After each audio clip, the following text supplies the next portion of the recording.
Listen, it's your boy Kivzyy on my way home from the Arsenal match. Arsenal 4. Yes, you heard it right. Arsenal 4, Atletico Madrid 0. What a game. What a game.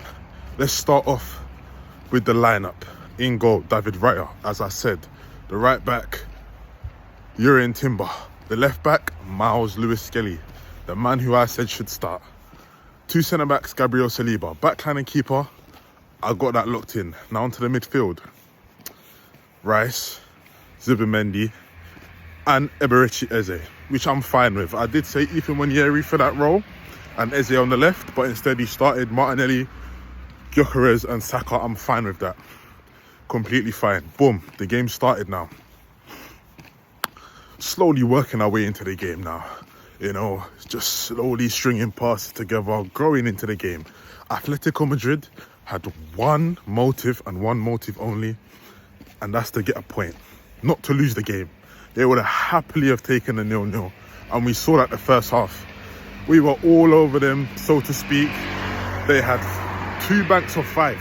I saw Soloff, their 6'5" striker, chilling just on the outside of their defensive box. Yeah, just outside their box, he was there chilling. So it was so hard to break them down. We probed. Half time now, 0-0. We're thinking, is this going to be a 0-0 stinker? I was thinking that, I'll be honest. It was looking like this game was going to have no goals. But in the end, in the second half now, I don't remember exactly when it was, but I know Atletico Madrid had a chance when they hit the crossbar at 0-0. I can't remember if it was the first half or second half, but had they have scored that chance to go 1-0 up, it could have been a very different game, I won't lie. So that was a pivotal moment.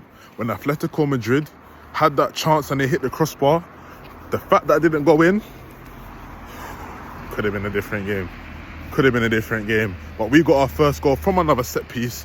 The king of Brazil, Gabriel, it's what he does. The rival fans crying about our set pieces. You know what? If you can't beat them, join them, as you say, but you're not good enough to join us, because our set piece taking and our personnel on set pieces, elite. Best in the world, mate. Best in the world. So you can't even copy us. You can't defend against us. So you just have to cry and moan. Just get better. Get better. King of Brazil, once again, Gabriel, 1-0. And then you know what, 1-0. Atletico Madrid have to play football with us now. They can't do this sitting back because they're 1-0 down. They might as well give it a game. And as soon as they gave it a game, floodgates opened. 1 turned into 2, turned into 3, turned into 4, and it should have been more. Could have been more. As soon as it went 1-0, shackles off, mate. Shackles off. Let's go on to the second goal. Gabriel Blood Clot Martinelli. Shout out to my dog Troops. Yeah? Bad boy. You see Martinelli? Put respect on his name. When he's off form, you're cussing him, get out the club, fake Brazilian. When he's on form, praise him. That was an Henry finish. And say, hey, big up Miles Lewis-Skelly, the man who I said should start, dribbled through the midfield, plays the pass to Martinelli, first time finish, bottom bins, Thierry Henry-esque. That Martinelli finish, Thierry Henry-esque. 2-0. Now they're really under the cosh. And now, you know, when we have that momentum, the Emirates lit up. We were alive. And after that, it was a massacre. And I'm not talking about the Jamaican artist. It was a massacre. Yeah? Victor Gyökeres got the third goal. Wasn't the cleanest, wasn't the sexiest goal. But at the end of the day, as a striker, you got to be there at the right place, at the right time to put the ball in the back of the net. And that's exactly what he done. Same thing with the fourth goal. Again, I think he literally scored off his hip. But that shows positioning, mate. As a forward, your positioning is important. That's why the likes of Haaland get so many goals. That's what he does. And then that was the 4-0. At that point, we were doing olays. I would like to mention the Atletico Madrid fans, though. Not all of them, but a small bunch of them. You're an absolute disgrace. Being racist, doing monkey chants. I saw it all, mate. I saw it all. So To those Atletico Madrid fans who are doing all of that racist stuff, I have a message for you. Betty Almeida de ella de puta por siempre el apoya. Yeah, and if you're an Atletico Madrid fan, 90% of the time, you're Spanish, so you understood what that meant. But moving on swiftly, great result. You know, it was good to see the subs as well. Ethan played a big part in this game.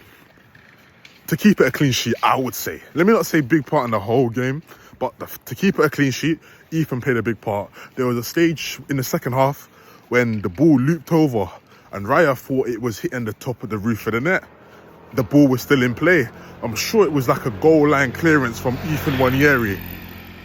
Ethan Wanyeri, his decision making to not just give up on the play. He saw the ball was still in play and he was there to clear it off. Raya thought it went out. It's the little things like that that builds this whole team together as a collective. Everyone plays their part. Even Norgard, good to see him off the bench. Ben White, good to see him off the bench. Get his numbers up. You know what I'm saying? Once again, Mosquera off the bench. Bad boy performance. We're all a team and we all need to be a unit. That's why it's beautiful when we can have these substitutions and we don't feel a drop-off. It's so beautiful because now the team feels united. Everyone has their point to prove and their position to play. Everyone's pivotal in this Arsenal team and that's what makes it so beautiful. So I'm very happy. Again, in that first half, this team looked like they were ready to die for the club. For me, what I saw, the passion on defending, the way we were fighting for every loose ball. This team showed me today that they have the heart, they have the passion. So hopefully this leads on to better things and we can stay consistent. Because I'm a man where, yeah, the football can be boring. People will say boring Arsenal. But at the end of the day, there's more to football than just attacking on the ball play. I appreciate defending. We defend so well. When it comes to the eye watchers, I don't get why people don't defend us, no pun intended, on that and say, yeah, our attacking style might not be the most entertaining, but defending is entertaining as well. When you're seeing Gabriel and Saliba do these last-ditch tackles, just tackling well, intercepting well, shutting down attacks. I love that. And it's just not appreciated enough. That's why defenders and all that, you don't really see them win Ballon d'Ors. Defending is not appreciated enough. So it just annoys me when we will criticise our attack, fair enough, but we don't praise how exciting defending can be. Or is it just me? Comment down below. Is it just me that finds defending exciting? Yes, it's nerve-wracking. You're like, oh, are we going to concede? But we defend so well. Don't you get satisfied? Can't we praise that? But anyways, moving on. Comment down below your thoughts and feelings on this game. Once again, Arsenal 4, Atletico Madrid 0. We've been owning the Madrid teams recently, and I'm sure they haven't lost a game 4-0 since in the Champions League since 2010 or something. So a big feat done. And big up to the manager, Mikel Arteta. For anyone who's new here and doesn't know my stance on Arteta, I'm not Arteta out, I'm not Arteta in, I'm Arteta win. And on that note, it's been your boy Kivzyy. Make sure you like, comment, share, subscribe. Also, check out Hybrid, powered by Kivzyy Media. I did my post-match thoughts and feelings on his channel with some quick-fire questions. He likes to fizz the ball. So be sure to check out his channel to see that video. But yeah, great result. 3 points, clean sheet. I'm a happy man. All my Arsenal fans, you should be happy too. It's been your boy Kivzyy. Until the next time, I'm out.